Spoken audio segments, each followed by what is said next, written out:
Hello friends, आज हम लोग टारगेट यूपी टीजीटी साइंस 2020-2021 को प्रारंभ करेंगे। इसमें हम लोग यूपी टीजीटी के बारे में आपने न्यूज़ चैनलों में पढ़ रखा होगा कि लंबी भर्ती, बड़ी भर्ती आने वाली है। ये जो भर्ती होगी ये अब तक की सर्वाधिक पदों की भर्ती आने वाली है। ऐसी चर्चाएं बहुत तेजी से चल रही हैं, काफ़ी समय से चल रही हैं।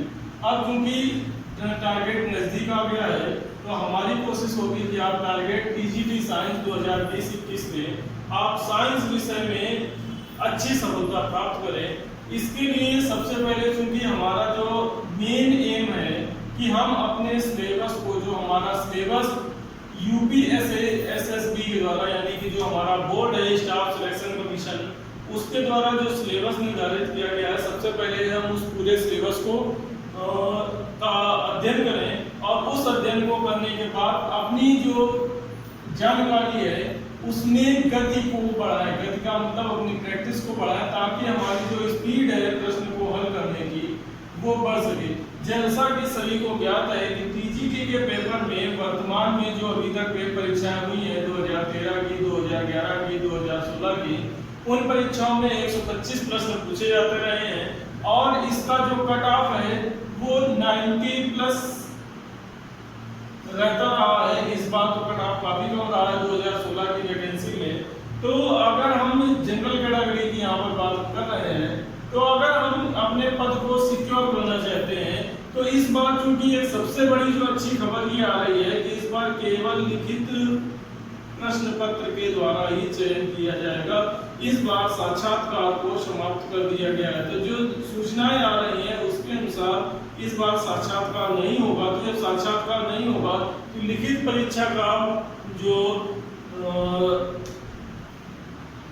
इम्पोर्टेंस है वो और अधिक बढ़ जाती है। तो जब लिखित परीक्षा ज्यादा महत्वपूर्ण हो गई है तो उसमें सफलता पाने के लिए, चूंकि सफलता और असफलता के बीच में कोई बहुत बड़ा डिफरेंस नहीं है, एक तो ये डिफरेंस है क्योंकि जो टीजीटी साइंस की हम लोग तैयारी करते हैं तो टीजीटी का मतलब ही होता है ट्रेंड ग्रेजुएट टीचर, ग्रेजुएट भी है, ट्रेंड भी है। प्रॉब्लम कहाँ पर आती है? प्रॉब्लम यहाँ पर आती है कि सारी चीजें हमारी पढ़ी हुई हैं लेकिन हमने उसका समय पर प्रॉपर्ली रिवीजन नहीं किया होता है। तो उसका हमको प्रॉपर्ली रिवीजन करना है। तो आप हमारे चैनल के माध्यम से टीजीटी साइंस की विषय वस्तु में सभी चीजों का प्रॉपर रिवीजन करेंगे। इसके बाद हम लोग स्पीड टेस्ट करेंगे। सारा सिलेबस समाप्त करने के बाद स्पीड टेस्ट होगा और उस स्पीड टेस्ट में हम कोशिश करेंगे कि चाहे आप किस भी कैटेगरी को बिलोंग करते हो, अगर आप 90 प्लस स्कोर करते हैं तो आप एक सेफ जोन में पहुंच जाएंगे ताकि ज्यादा से ज्यादा संख्या में लोग अपनी अपनी जॉब को प्राप्त कर सकें। तो उसके लिए हम चर्चा को प्रारंभ करने से पहले, जैसा कि आपको बोर्ड पर दिख रहा है, एक वेबसाइट लिखी हुई है upsessb.org। तो upsessb.org www. तो इस वेबसाइट के माध्यम से हम ये बता सकते हैं कि जो ये सिलेबस की कुछ एक ग्लिम्स लिखा हुआ है, एक चर्चा लिखी हुई है, इसको आप डिटेल पीडीएफ प्राप्त कर सकते हैं upsessb.org पर। इसमें आपको कुछ नहीं करना है, केवल आपको वेबसाइट पर जाना है।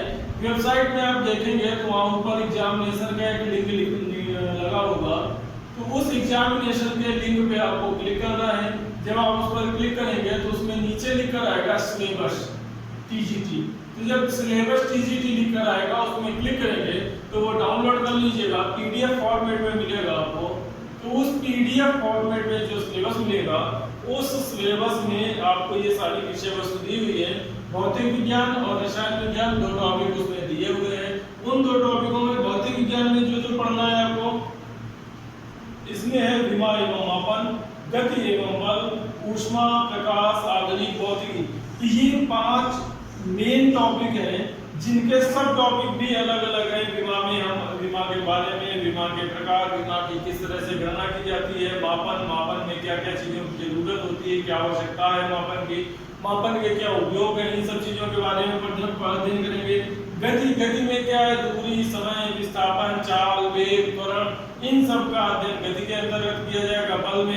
बल आप कितने प्रकार के होते हैं, बल का क्या प्रयोग है, कार्य, ऊष्मा, ये सारी चीजें उसमें आ जाएंगी। फिर ऊष्मा एक अलग से टॉपिक भी दिया हुआ है। ऊष्मा का मतलब है हीट से रिलेटेड। तो ऊष्मा क्या है? ऊष्मा एक तरह की ऊर्जा होती है। इन सब चीजों को, इन परिभाषाओं को हम बहुत छोटी क्लासों से पढ़ते हुए आ रहे हैं तो वो सारी चीजें पता है।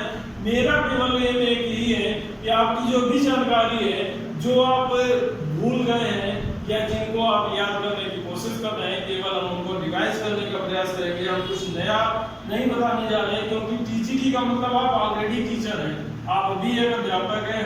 तो अध्यापक को कुछ नहीं पढ़ाना है, केवल उसको क्या कहते हैं हिंदी भाषा में जगाना है। तो जो चीजें हमारी अर्थ के नीचे दब गई हैं उन चीजों को वो आगे बढ़ाना है। तो विमा एवं मापन पढ़ेंगे, गति एवं बल पढ़ेंगे, ऊष्मा पढ़ेंगे, प्रकाश पढ़ेंगे और आधुनिक भौतिकी पढ़ेंगे। इन चीजों का अध्ययन भौतिक विज्ञान के अंतर्गत करेंगे। दूसरा आता है रसायन विज्ञान। रसायन विज्ञान में आप देख रहे हैं 12 से 13 टॉपिक लिखे हुए हैं। ये 12 से 13 टॉपिक में सबसे पहले जैसा लिखा हुआ है द्रव्य। तो जो द्रव्य है, द्रव्य के बारे में आप सब बहुत जब साइंस प्रारंभ में पढ़ते हैं तो सबसे पहला पार्ट यही मिलता है, द्रव्य क्या है। तो द्रव्य क्या है? जो स्थान घेरता है, जिसमें आयतन होता है, जिसका क्षेत्रफल होता है, वो सारी चीजें क्या कहलाती हैं? द्रव्य कहलाती हैं। द्रव्य के प्रकार के बारे में पढ़ेंगे। रासायनिक संयोग के नियम का मतलब क्या है? रासायनिक संयोग के नियम का मतलब ये chemical law of chemical composition. Law of chemical composition रासायनिक संयोग के नियम के अंतर्गत पढ़ेंगे।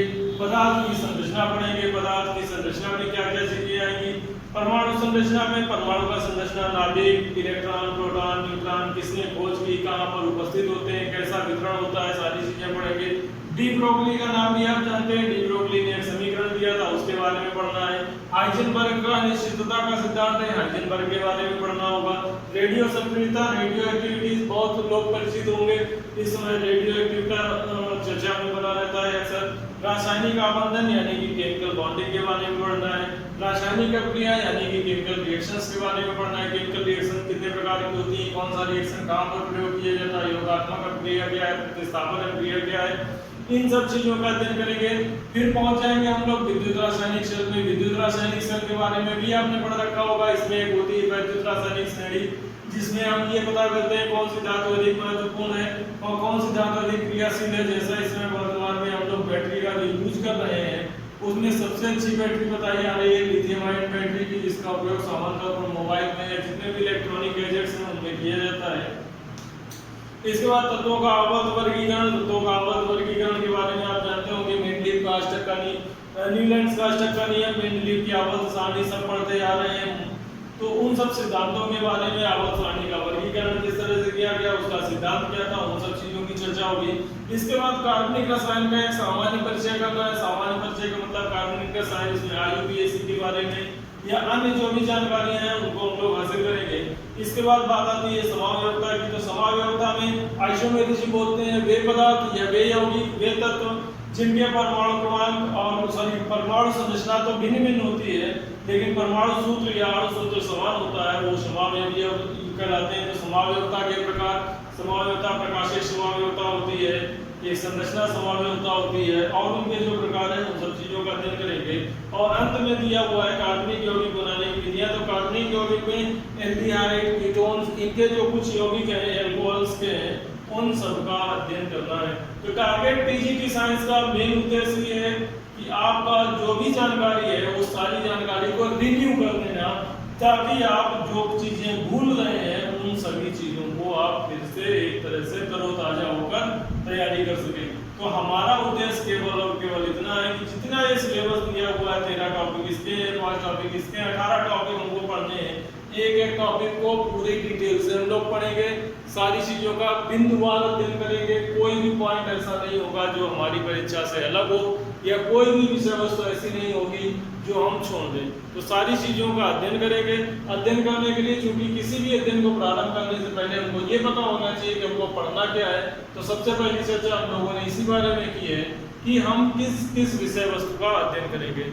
मेरे ख्याल से आपको ये बात समझ में आ गई होगी। क्योंकि आप टीजीटी की तैयारी कर रहे हैं तो ज़्यादा समझाने की आवश्यकता भी नहीं है। तो ये एक जानकारी हो गई छोटी सी। अब हम लोग आगे अगले वीडियो से अपने सिलेबस को प्रारंभ करेंगे। Thank you.